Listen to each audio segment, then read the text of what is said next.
4월 29일 월요일 5분 브리핑입니다. 윤석열 대통령과 국회 제1당 민주당 이재명 대표의 영수회담이 현 정부 들어 처음으로 오늘 열립니다. 미리 조율한 의제 없이 1시간 정도의 차담회 형식이라 구체적인 성과를 낼지는 미지수인데요. 의제가 없다는 점에서 주도권은 공격수인 야당 대표에게 넘어갔고 이번 회담에 있어 여당은 철저히 배제됐다는 점 또한 눈길을 끕니다.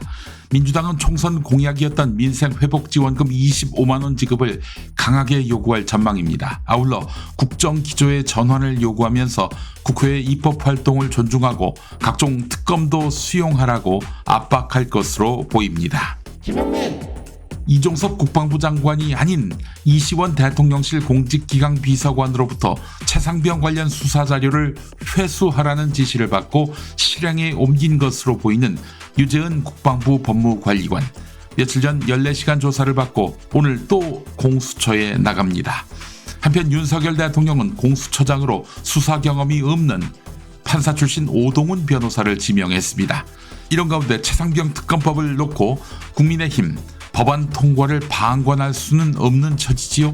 21대 국회에서 어떻게든 저지한다 해도 22대에서 국민의힘 의원 일부만 찬성표를 던져도 거부권은 무력화되거든요. 외통수에 걸려든 셈입니다. 지난 총선 2030 세대의 표심을 분석한 경향신문 기사가 주목됩니다. 2030 투표율이 다른 연령에 비해 낮다는 정황은 데이터로 확인됩니다. 그러나 무당층이 높은 2030의 투표 성향은 어땠을까?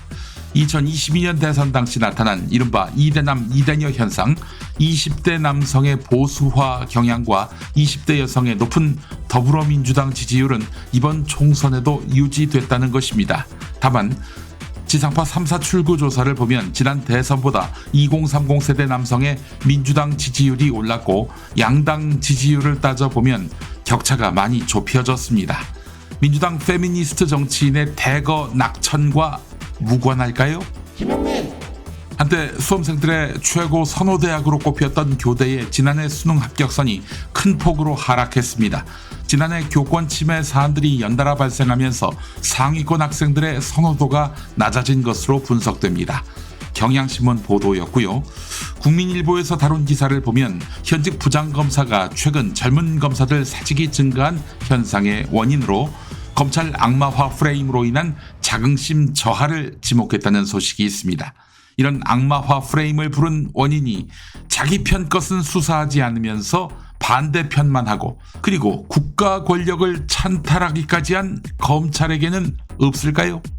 하여간 젊은이들의 감정노동 깊이는 꿀직업이라는 교사 검사라고 예외는 아닌 것 같습니다.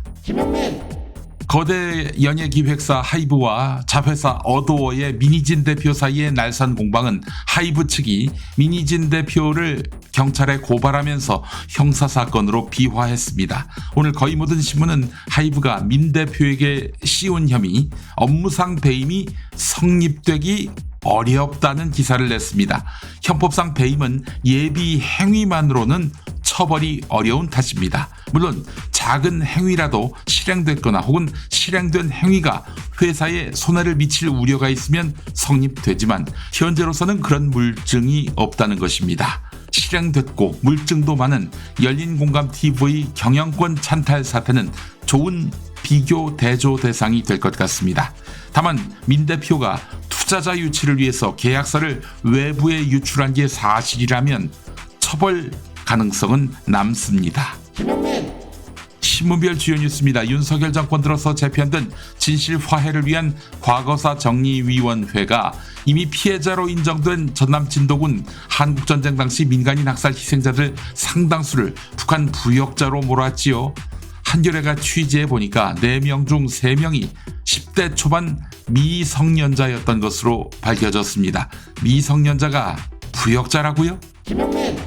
월남한 아버지가 남긴 유산 중 190억여 원을 북한에 있는 아들 1명과 딸 1명이 상속받은 사실이 뒤늦게 알려졌습니다. 2015년쯤 중개인이 등장해 북한 남매에게서 상속 관련 권한을 위임받아 소송을 대신 냈고 이긴 것인데요. 북한 주민은 하지만 이 돈을 북한에서 받아 쓸 수 없습니다. 군사 용도 등으로 전용하지 못하게 하려는 특례법 때문입니다. 조선일보가 보도했습니다. 2022년 5월 31일 경남 밀양시의 한 산에서 발생한 불은 주민들의 삶의 터전을 앗아갔는데요. 75억 7,900만 원 상당의 재산 피해를 냈습니다.